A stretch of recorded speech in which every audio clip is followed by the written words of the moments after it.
Hey, it's Todd Barry. You're watching Comedy Matters TV.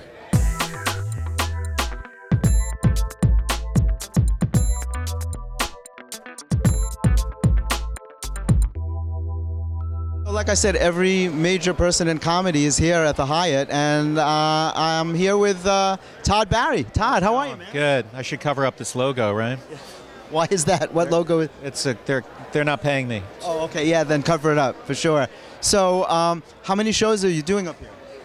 I've done like 3, and I think I'm just doing one more. Which one is that coming up?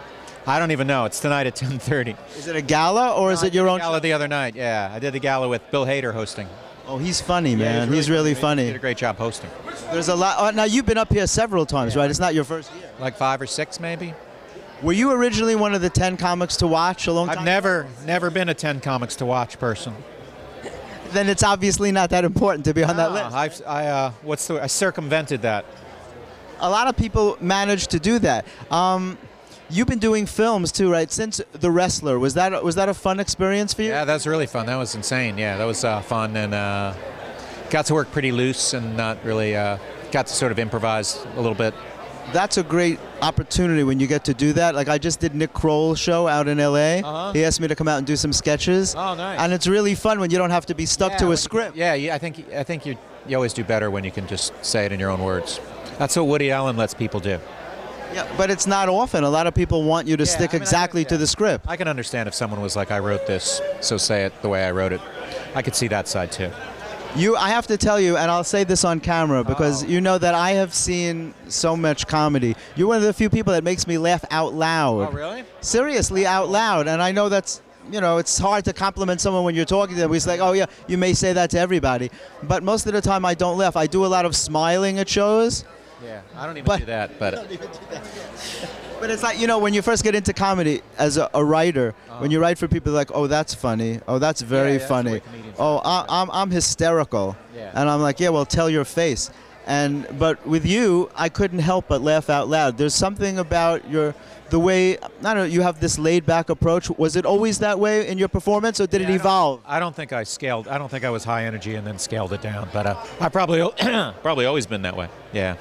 You don't remember like changing from your early years? I don't know. I just sort of do it, and then whatever happens, happens. But I've never like calculated any like way to perform. Just always been slow and boring. You've always been a New York guy, though, right? Well, I started in Florida, but yeah. Really? Yeah. What year was that? 87. Wow. I know. What clubs were in Florida in those days? Well, there was a big chain called Coconuts, where there was like 7 of them, at least 7 of them. And then there was a place called the Comic Strip, the New York version of the Comic Strip. The Fort Lauderdale Club. Oh, you performed there? Yeah, that was like the second place I went on stage, and that's like one of the first comedy clubs in the country, I believe. And then there was a place called the Comedy Corner in West Palm Beach, which was a great club. It's not there anymore.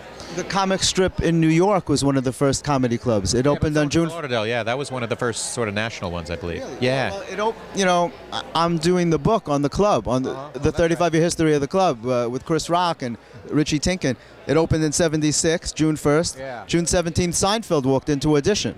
Yeah. Did you play the Comic Strip much in the early years in New York? Yeah, I played it. I remember I auditioned 4 times, and they finally let me. Lucian. Yeah. He was quite a character, but. Do you do a Lucian impression? Most people. I already have a white guy. Yeah. That's the impression everyone. He used to tell white comics, like, I already have a lot of white comedians. I have enough white comedians, and a lot of guys were trying to figure out how to do an ethnicity change. Yeah. But he was a good guy, and he had good taste, I think. He was a unique person. A lot of people thought he was the face of the club for 25 years.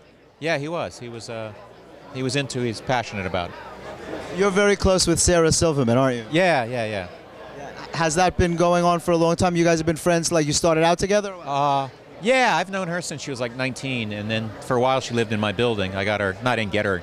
Yeah, I did get her an apartment. I didn't pay for it, but You arranged. But my old building that I used to live in downtown, and she lived there, so we were neighbors and friends for a while. But yeah, we've been close for.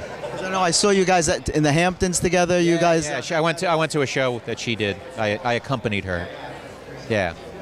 She spends most of her time in L.A. though, right? Yeah, she's in L.A. for the most, but she makes trips to New York. But yeah, she's a great person, super fun. She absolutely is. She's just so funny. What do you have coming up that we could talk about? You have anything you want to promote? Well, I have a new album that my album came out yesterday, I think. I just got it before I left town. Something about crazy? Super crazy, Super yeah. crazy. Not the best title. I blew it on that, but too late to reprint them. I think it came out yesterday or the day before, and yeah, it's doing well. I got it in the mail the day before I left with no time to listen to it. So that's on my to-do list as soon as I get back. Well, I don't think I'd want to listen to a comedy album right before I went to a comedy festival. But listen to it as soon as you get home, though. I absolutely will, and I'm going to write about it. I know I'm going to like it because I like everything you do, man. Well, thanks. So, Super Crazy by Todd Barry. Check it out. Where can people order it? Oh, anywhere. Amazon, iTunes. Or just scream it out the window, and eventually someone will get it to you. Just your house. if you're screaming out that you need it, a good Samaritan will come along and bring it to you. Is that right? Sure, I've arranged that. Thank you so much for coming on Comedy Matters TV.